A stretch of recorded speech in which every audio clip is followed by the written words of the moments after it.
Hi, so how you going?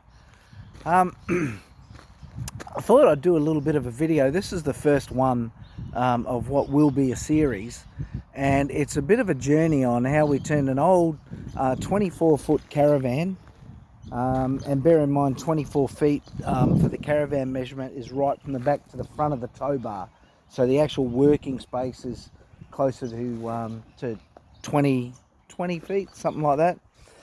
Into a expandable mobile home. So the reason why we went for a expandable mobile home instead of a fixed one is simply because of the issues that you've got with council approvals trying to get a fixed expandable home. I believe that as they're imported from China, they don't meet the Australian building code. But we found out from somebody who works for the council, who actually put one in their backyard, and I thought, here we go, looking after the mates. But no, that wasn't the case. What they'd actually done is they'd put it on wheels and it's classed as a mobile home. Now, you've got to check with your local council because there are different occupancy issues when you're using an expandable container.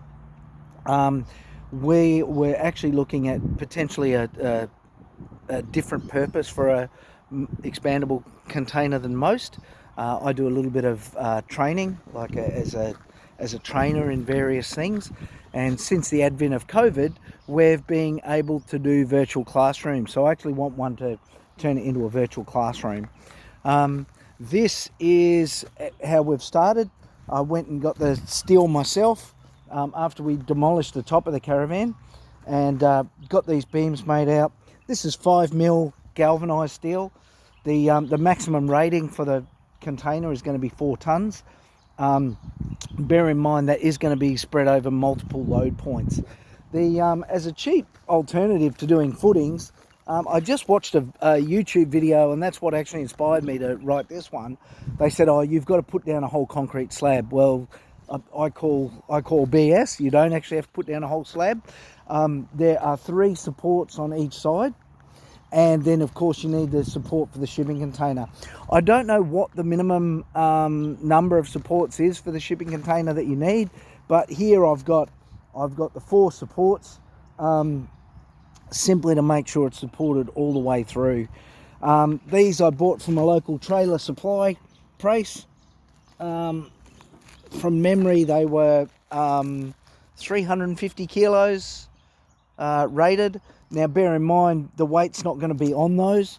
The weight's still going to be on the axles.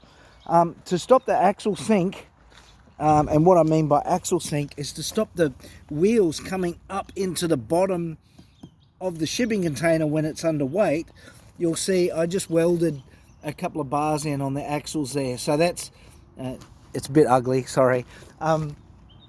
That's gonna stop them from dropping down.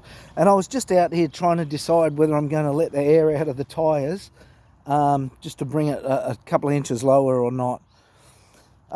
So when we're setting up these side ones, got these from Bunnings for like 15 bucks each. Core filled them. This was used in another project. That was used in a cubby house for my daughter. There's not a lot left of it now. It's on the floor. But this is a fresh one that we did. So basically, for 30 bucks for the 2 blocks, and then fill it with cement. I'm now ready to build this up to the height that it needs to be. So they were telling me that it needs to be about 100mm lower than that height there.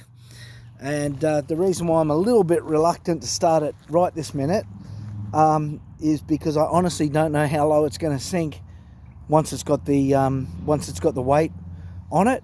And I think if I let the air out, it'll be much closer to it. As far as getting electricity to it, we got a properly installed 15 amp. I've got 2 15 amp plugs that have been put in. What I've got here, I've got a pressure pipe that's going to be our sewer line, and I've got a reticulation pipe which is going to be our fresh water line. So what we're going to do here is the toilet will be put into a macerator, which is basically like a sewerage pump, and pumped into that, which will join onto our sewerage. And as far as the grey water goes, so the water from the showers and the sinks, the kitchen sink and the hand sink, I'm actually, we're trying to decide whether we dig a little area here and put in a soak well, or whether we actually turn it into a little ecosystem where we can run a garden from it, a veggie garden. So watch this space and we'll decide. As a nice cheap outdoor area, we're looking at, that's the remnants of the parts that I cut off the base of the caravan, and that's an old chook pen that we had, so I've demolished it, so we got a bit of room. We still have the chooks. Hey chookies! We're actually going to do a bit of a paved barbecue area here. So because budget's kind of important to us, we got this road base, and if you look really carefully at it, you'll actually find it's full of building materials. So I've found plumbing bits and pieces, I've found glass. I suspect, and I don't know for sure, but I suspect it's actually a demolished building that's been crushed and it ends up in this base. A very affordable option compared to, we looked at getting some recycled,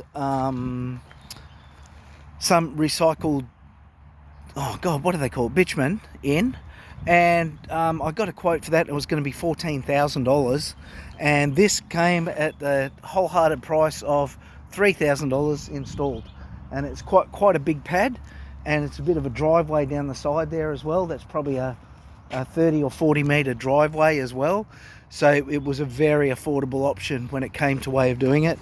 These pavers, we went and collected these ourselves, and they were free. What I found is on Facebook Marketplace, you just look, people are trying to get rid of stuff all the time. So yeah, it took us a couple of trips to go and get the pallets.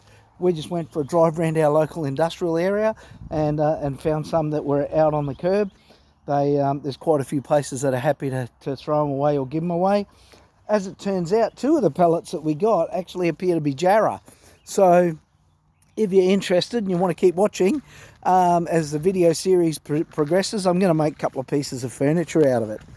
So the pavers there will be used for a bit of a fire pit area here, and we're thinking about putting in just a little bit of a picnic area out at the back of our block in the bushland here. So anyway, thanks for watching. I have no idea how many videos I'm going to do in this series. I haven't really done this type of thing before, although my son, a stepson, Cam Bostock, he's doing it quite successfully and traveling the world doing what he loves on YouTube and Twitter and that sort of stuff.